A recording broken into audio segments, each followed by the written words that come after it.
Becoming You show with me, your host, Leah Rowling. Do you believe you are capable of choosing your future? Sometimes it takes just one person to believe in you, or you to believe in yourself.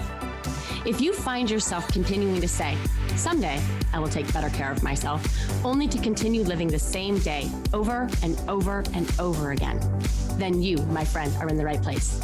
I am your biggest cheerleader, inspiring you to become you on purpose and with intention. Are you ready to create a life you love? I'm excited to share with you some big ideas that you can use today to inspire, impact, and influence your life and everyone in it. The Becoming You show starts now.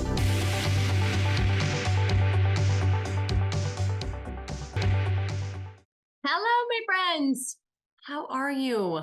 How is your month going? How is your day? How are you? I love that you're here. I hope that you are awesome. How are you managing your time? I have loved hearing from you around this conversation around time, and I have loved hearing from you with regards to decision making and writing our decisions instead of staying stagnant in the land of maybe. I think indecision is the biggest time thief, and so it was interesting to kind of stack those two conversations back to back.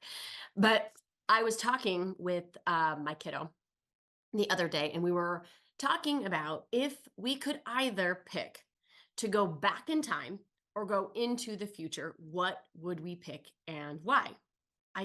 I love this book that me and my kiddo do in the mornings. We've done it so much that we've had to get multiple books, but it allows us to have like deeper conversations other than, well, what do you got going on at school and what projects are due and who are you working with and who are you sitting by and what's for lunch and are you counting down how many days until school? Like it gives us a chance to connect deeper. So I love these books. I would recommend it to any and all of y'all.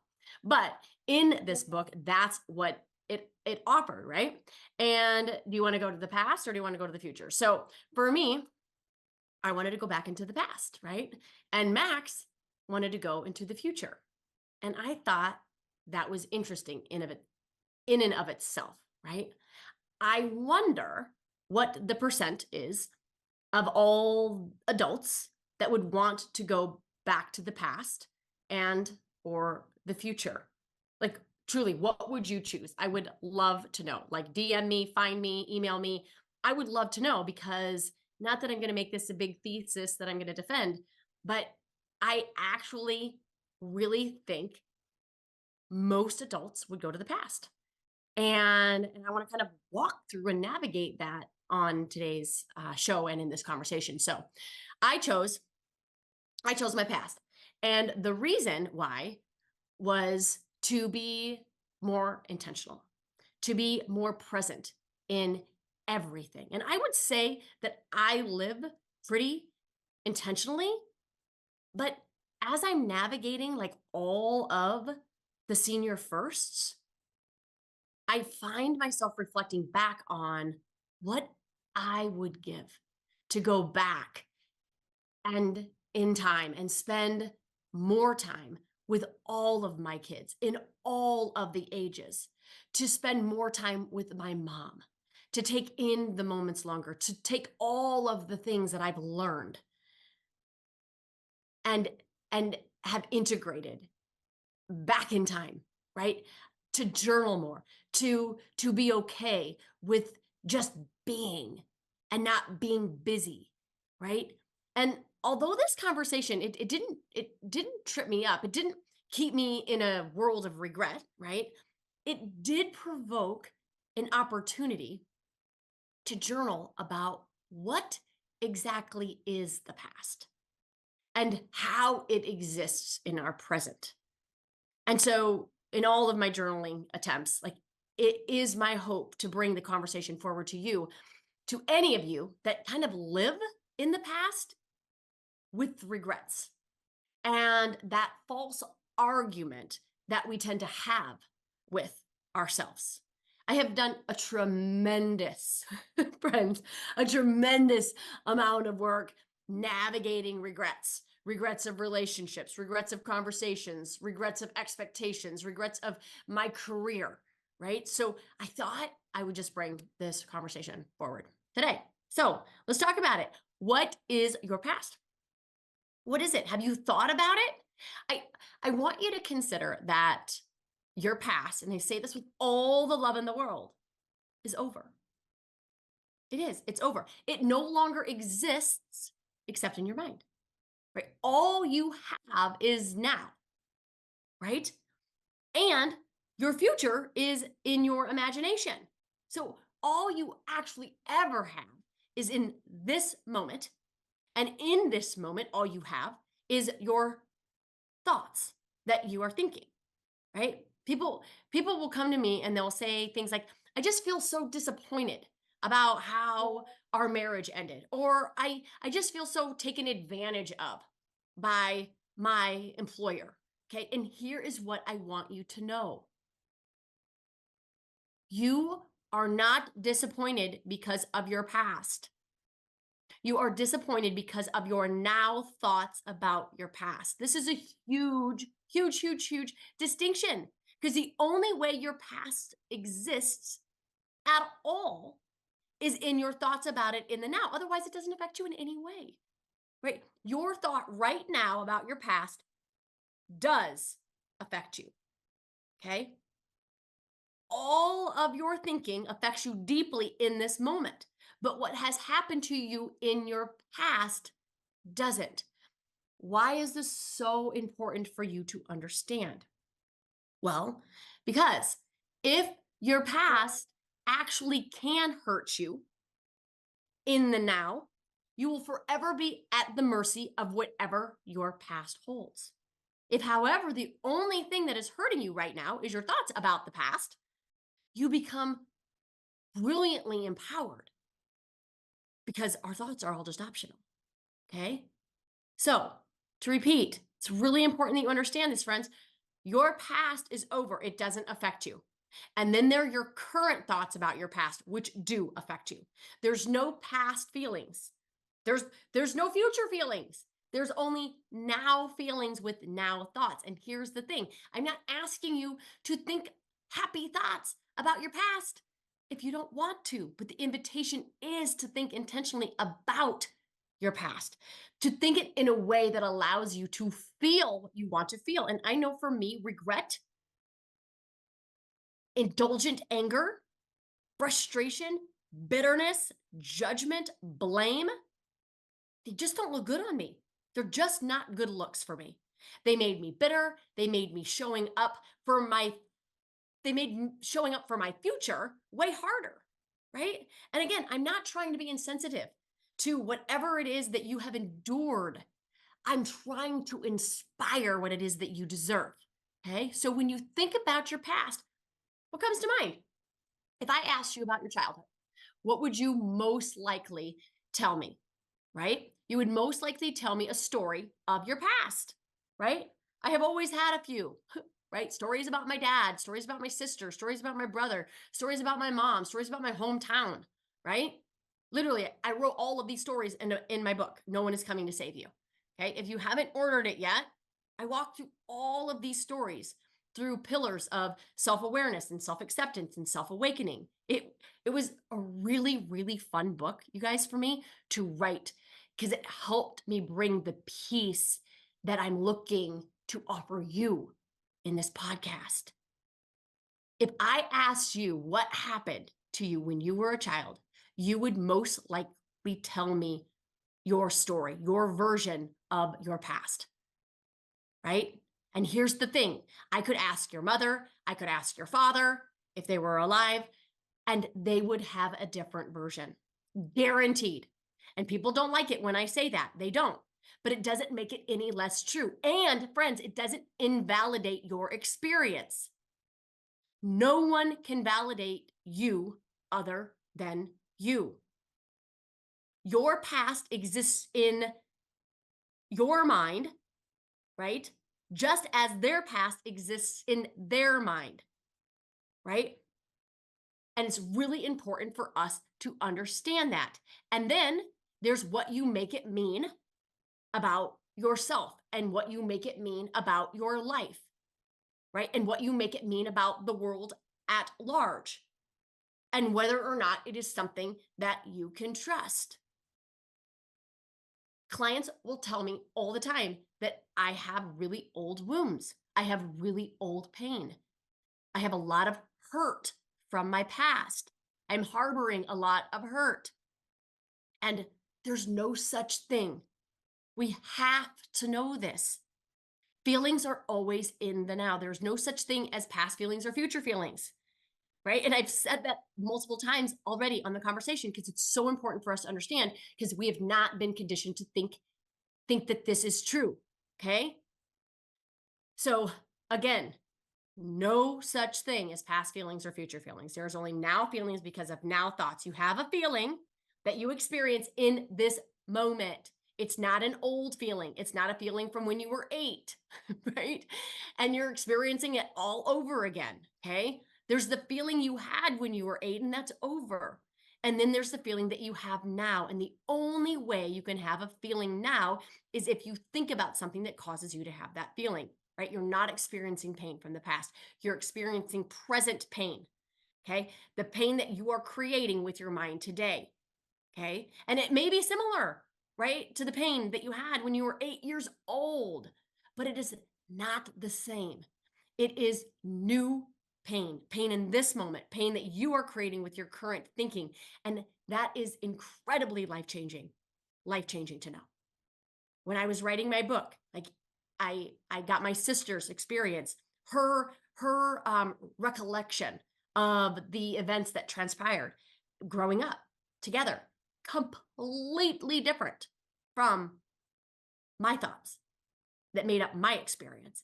How could that be? Because we all have a different perspective of the experiences through the lens with which we see it. And it's really important for us to know that. Okay? So, the only pain you're experiencing is the pain that you are creating now. And you might say, and you might be inclined to say, that I went through this horrific thing, Leah. How can you possibly say that it isn't affecting me now? Okay. And I can say that with certainty because you cannot experience pain from your past. And it's the best news ever. Okay. Because that person that did that to you then cannot affect you now. The only way they can affect you now is if you think about them. And if you think a thought that creates pain for you, if you create a situation where you currently feel ashamed, okay, or a victim, or whatever it is, okay? So this is the best news that I have for you today, because if this is true, and it is, they have no more power over you. I have worked with so many clients who have experienced extreme abuse, okay, when they were children, and they are continually abusing themselves now, right? I have tremendous empathy and tremendous care and concern for all of my clients and all of humans and the entire world that have navigated very challenging and difficult experiences in their past. But I don't want them to continue to beat themselves up with it in the now, right? The physical abuse, the verbal abuse, the emotional abuse, whatever it is long over. And yet so many times, so often, we are still perpetuating the emotional abuse in our mind. And for many of us, we don't even realize that we're doing it. And we're giving all of our power away to this person or people that abused us. And many times that person has either passed on, right? Or they're doing and they're navigating their own life in some way. And we just allow for them to take up that space and abuse us in our minds over and over and over again, right?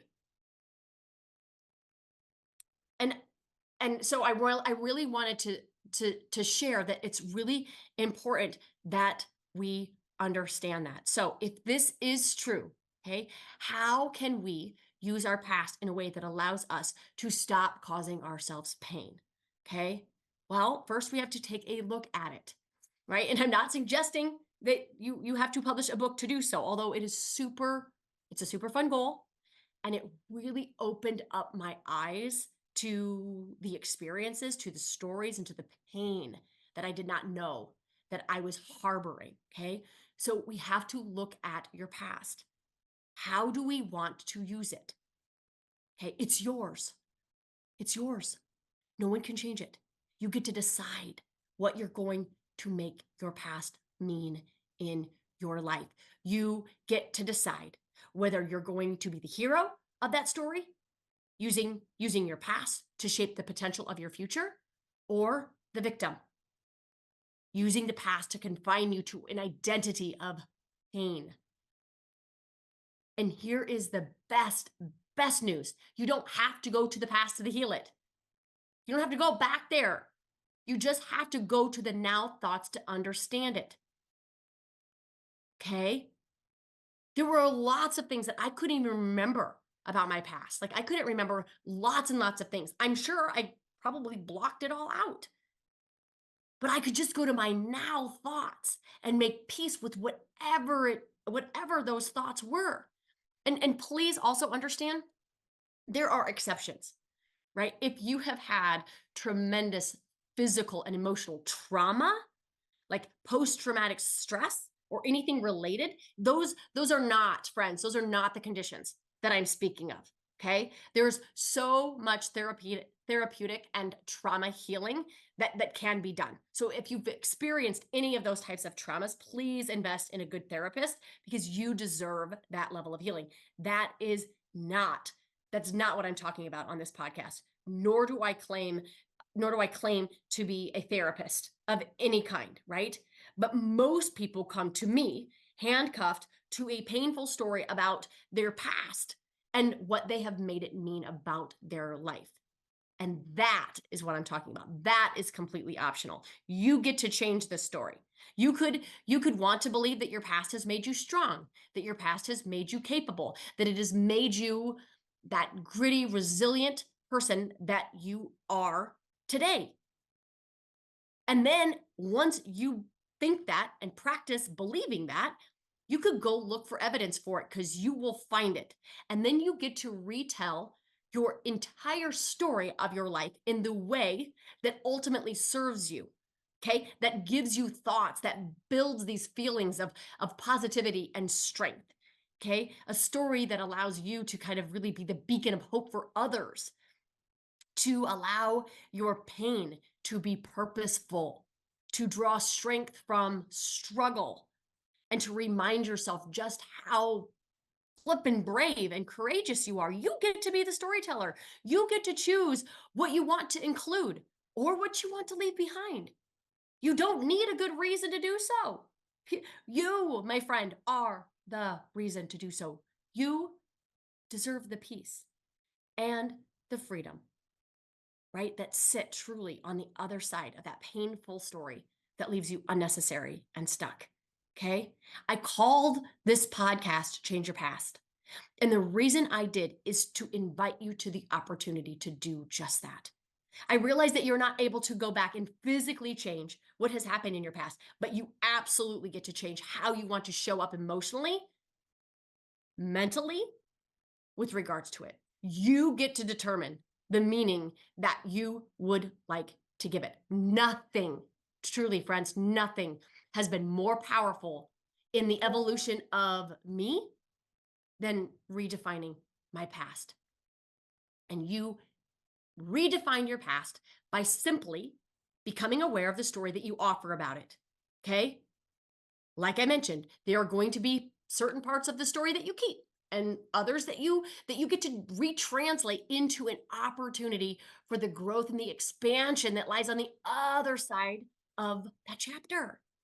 Right? And one of my favorite exercises in doing this work is to look at what you have been consistently efforting to do, right? I want you to think about the New Year's resolutions that you have had for the past years, or decades, right? Is it the same thing? Is it the same thing? This is so fascinating. It's just mind blowing to me. Just how powerful we are. So I want you to think, what have been the things that you've been wanting to do, that you've been efforting to do for years, if not decades, right? Is it the same thing, right? Is it to lose weight? Is it to get healthier? Is it to get better sleep? Is it to be more patient? Is it to be less quick to temper? Is it to stop yelling at your kids? Is it to quit your job? Is it to hire a new team? Is it to start a new business? Is it to be a more effective leader? Is it to communicate better? Is it to write a book? Is it to start a podcast? Is it to, I mean, the list just goes on and on and on. Okay. If this has been a recurring resolution, I am guessing with 99% certainty, I like to give myself a percent to be wrong. There is something, some thoughts, some story, some belief that is keeping you from getting the result that you want.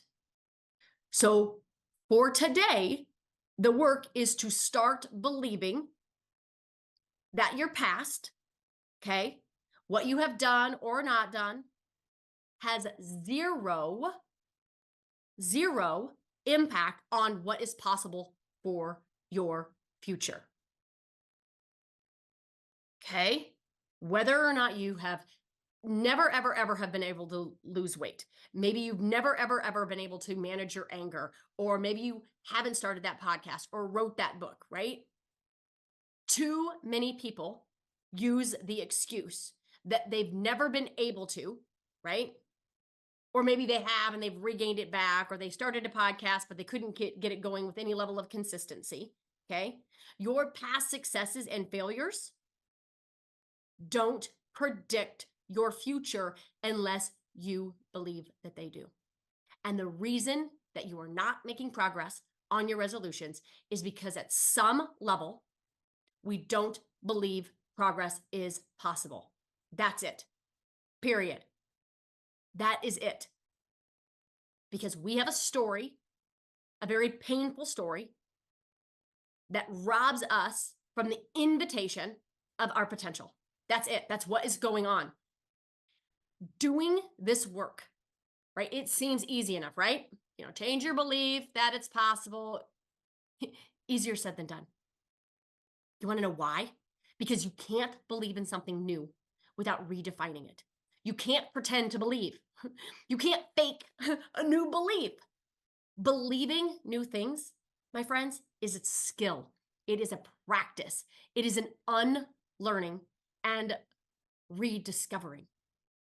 But it's possible. And I know it is, because this is the work that I do every single day. Okay? So before we close out this conversation, I want to share with you and bring forward the concept of what I call the argument. We spend massive amounts of effort and time and resources arguing about our past. For many of us, we believe that it should have been different, right? That our childhood should have been different, that our friends should have been different, that our parents, our siblings, our teachers, our coaches, the list goes on and on, should all have been different. That our life should have been different, that we should have been different. All shoulds are lies. The past should have been exactly as it was. Do you know why I know this is true? Because it was. No amount of shoulding is going to change that. All shoulding is doing is robbing you of your peace, and it keeps you in denial of what is. Denial is the opposite of awareness. Denial is the very thing that is going to keep you telling the very painful story. Because if the story was different, there would be nothing for you to should all over. Every argument with your past is in an effort to win, so that you can right your pain, but it never can. Because being in pain is not winning. The work that I have done has allowed for so much freedom, right? And that work was to tell the story from the perspective of whomever I am shooting on, right? Who should have been better? Who should have been better for you? Who should have been different for you? For me, I had a whole list of them. And when I told the story from what could have been, right, from their perspective, what were they thinking about? What past stories were they held hostage in? What struggles were they navigating? Who were they shooting on? And I'm in no way, friends, justifying what they did. I just find it easier to get to compassion and understanding that hurt people. And shoulds of others blame tend to become shoulds of ourselves shame. And shame is never motivating.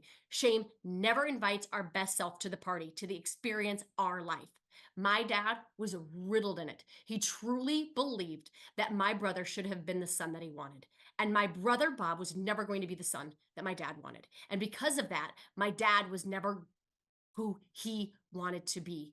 This was his trap. This is the argument that needs reconciliation. Okay?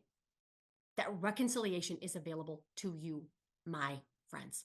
I hope you choose it today, because living in the past, shackled by regret, shamed by all of your shoulds, is keeping you stuck, and it's robbing you of the potential for this moment, this present moment. And this present moment is the moment that is required for you to live into your future. So I hope you will choose that. I hope that you will stop arguing and negotiating the past with yourself and just choosing the beauty in the present of right now. You deserve that peace. I love you all very much. Have a beautiful, amazing day, and we will see you next show. Take care. Bye-bye. You have been listening to the Becoming You show with me, your host, Leah Rolling, where I share big ideas to inspire, impact, and influence your life. Tune in every Friday at 11 Central on transformationtalkradio.com for your morning cup of coffee, the hug you never want to end, and that inspirational message that you felt was written just for you. Each show is inspiring you to become you with purpose and intention. For more information or to connect with me, visit www.leahrolling.com.